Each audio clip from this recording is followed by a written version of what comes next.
आप देख रहे हैं हमारा यूट्यूब चैनल दीनी हिदायत।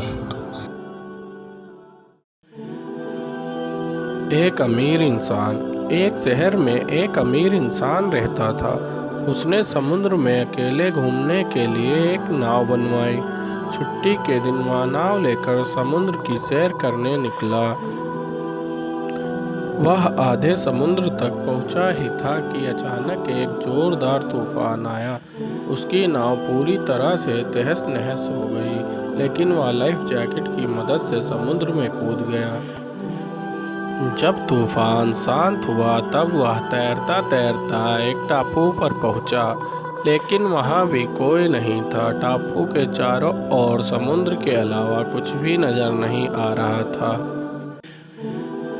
उस आदमी ने सोचा कि जब मैंने पूरी जिंदगी में किसी का कभी भी बुरा नहीं किया तो मेरे साथ ऐसा क्यों हुआ। उस इंसान को लगा कि खुदा ने मौत से बचाया है तो आगे का रास्ता भी खुदा ही बताएगा। धीरे धीरे वह वहाँ पर उगे झाड़ के फल और पत्ते खाकर दिन बिताने लगा। अब धीरे धीरे उसकी आस टूटने लगी। खुदा पर से उसका यकीन उठने लगा। फिर उसने सोचा कि अब पूरी जिंदगी यही इस टापू पर ही बितानी है, तो क्यों ना एक झोपड़ी बना लूं। फिर उसने झाड़ की डालियों और पत्तों से एक छोटी सी झोपड़ी बनाई। उसने मन ही मन में कहा कि आज से झोपड़ी में सोने को मिलेगा, आज से बाहर सोना नहीं पड़ेगा। रात हुई ही थी कि अचानक मौसम बदला। बिजलियां जोर जोर से कड़कने लगीं। तभी अचानक एक बिजली उस झोपड़ी पर आकर गिरी। झोपड़ी धधकते हुए जलने लगी। यह देखकर वह इंसान टूट गया। आसमान की तरफ देखकर बोला, या खुदाए तेरा कैसा इंसाफ है, तूने मुझ पर अपनी रहम की नज़र क्यों नहीं की।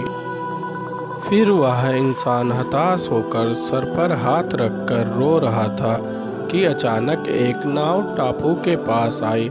नाव से उतरकर दो आदमी बाहर आए और बोले, हम तुम्हें बचाने आए हैं। दूर से इस वीरान टापू में जलता हुआ झोपड़ा देखा तो लगा कि कोई उस टापू पर मुसीबत में है।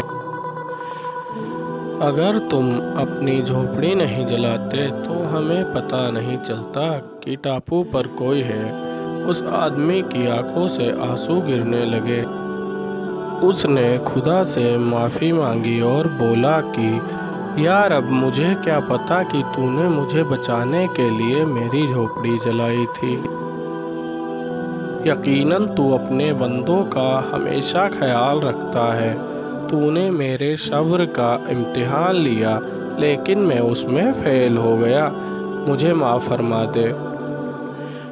दोस्तों, इस वाक्य से सबक यह मिलता है, दिन चाहे खुशी के हों या गम के हों, खुदा अपने बंदों के साथ हमेशा रहता है। दोस्तों, उम्मीद करते हैं ये कहानी आपको पसंद आई होगी। ऐसे ही बेहतरीन वाक़या सुनने के लिए सब्सक्राइब करें हमारे चैनल दीनी हिदायत को।